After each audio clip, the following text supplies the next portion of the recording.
Latihan perspektif satu titik hilang bisa menggunakan objek yang sangat umum, yaitu objek jalan kota.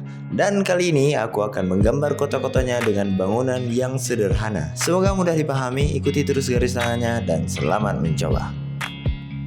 Seperti biasa, aku akan membuat garis mata normal terlebih dahulu dan kemudian membuat titik di tengahnya untuk menjadi poros dari tarikan garis.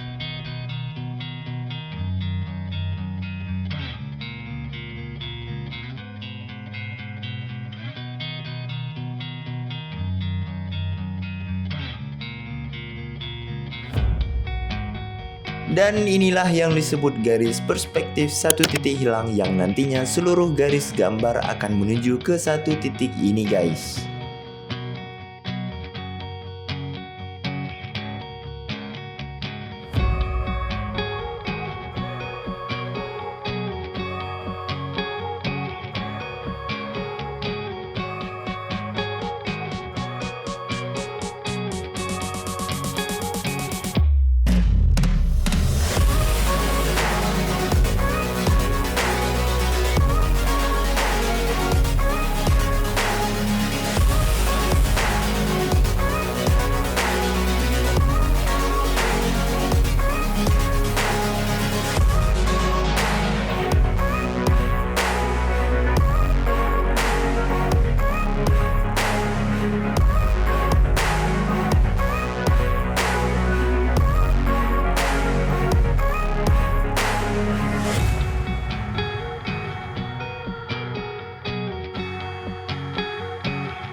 to the city streets, we began to feel the fire.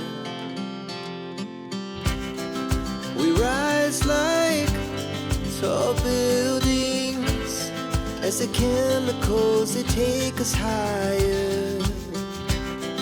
The night's young and it's just begun as she puts her hand in mine. We wanna chase the night,